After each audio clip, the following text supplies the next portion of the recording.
불법 비상계엄 1년, 국민의힘은 국민의 물음에 답해야 합니다. 불법 비상계엄의 악몽이 대한민국을 덮친 지 1년이 다 되어갑니다.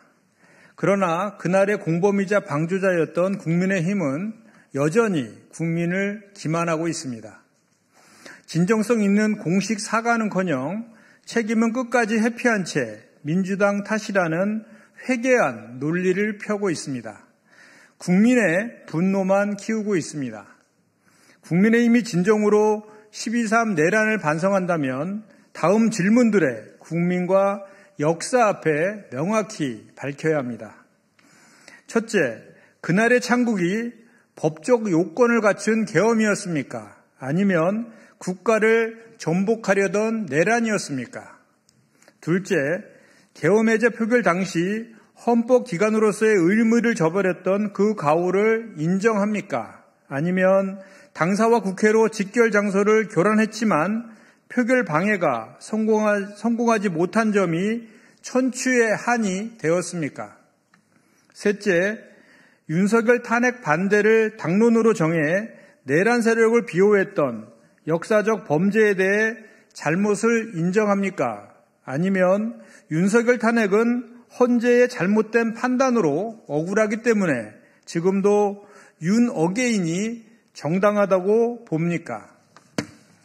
넷째, 서부지법 폭도 옹호 잘못을 인정합니까? 아니면 정당하게 국민정화권을 행사했다고 생각합니까? 다섯째, 부정선거 음모론은 그야말로 음모론이라고 생각합니까? 아니면 선거마다 표를 도둑맞은 실체가 있는 주장이라고 생각합니까?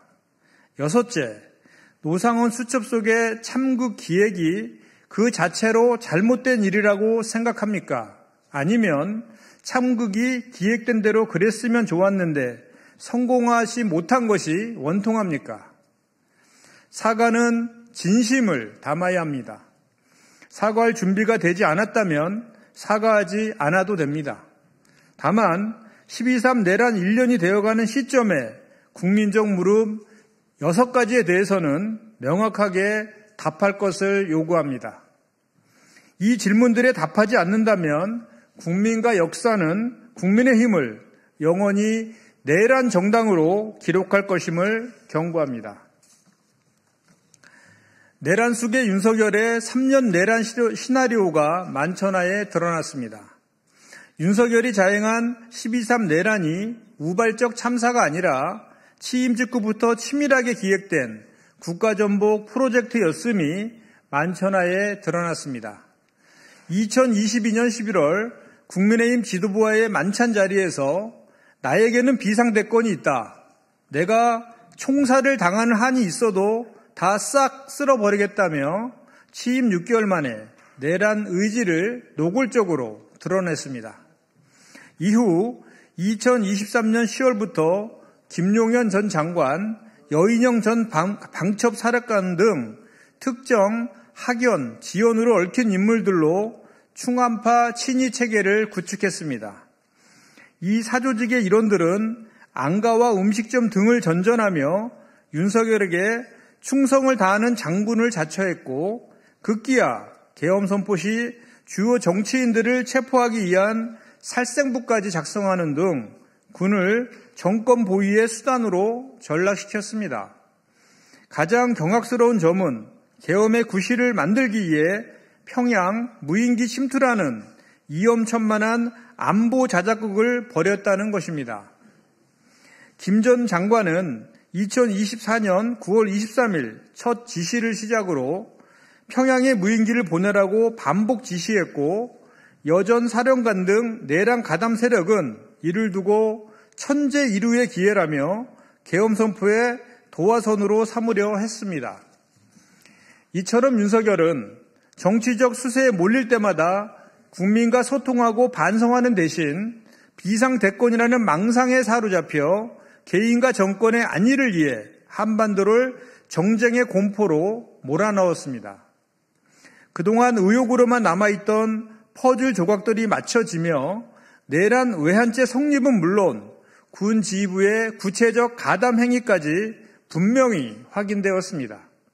이는 국가 권력을 사유하에 헌정을 전복하려 한 용서받을 수 없는 국가적 범죄입니다.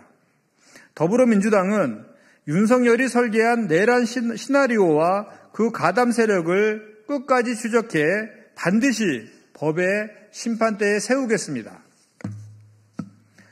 도이치모터스 무혐의에서 방탐 개헌까지 윤석열 정권의 실체는 건의 카르텔이었습니다. 윤석열 정권은 그저 김건희를 지키기에 결사된 건의 수호대에 불과했습니까? 1년 전 모두가 이해할 수 없었던 내란도 결국 김건희를 지키기 위한 것 아니냐는 의혹이 짙어지고 있습니다. 김건희 도이치모터스 주가 조작 무혐의가 발표되던 날 윤석열은 박성재 전 법무부 장관에게 혐의 없음이 명백하다, 한동훈이 사악한 의도로 2년을 끌었다는 텔레그램을 보냈고 30여분간 통화까지 했다고 합니다. 김건희는 그 이전부터 박 전 장관에게 내 수사는 어떻게 되고 있냐, 김혜경, 김정숙 수사는 왜 안 되느냐는 문자를 노골적으로 보내며 사실상 수사를 지휘했다는 보도도 있었습니다. 윤석열, 김건희 부부는 박 전 장관을 통해 검찰 수사와 인사에 개입하고 심지어 한동훈까지 사악하다며 내치면서 건의 수호대, 건의 카르텔을 완성했습니다. 내란 특검은 이런 문자와 인사 개입이 12.3 비상계엄으로 이어졌는지 수사하고 있습니다. 사실로 드러난다면 그 내란은 김건희 리스크를 덮어주기 위해 국가기관을 통째로 동원한 방탄 중의 방탄, 김건희 방탄계엄입니다. 그런데도 법원은 계엄 위법성을 인식하고도 가담했다는 의혹을 받는 박성재 전 장관의 구속영장을 2차례나 기각했습니다. 건의 카르텔의 허브 역할을 한 박성재에 대한 거듭된 영장 기각은 국민 눈높이에 턱없이 못 미칩니다. 사법부는 더 이상 진실을 외면하지 마십시오. 내란과 수사 개입의 진실을 끝까지 규명해 박성재는 물론 그 정점에 있는 윤석열, 김건희 부부를 엄벌에 처해야 합니다. 내란 세력 엄벌은 헌법 질서를 회복하는 최소한의 출발점이자 국민에 대한 도리입니다. 이상입니다.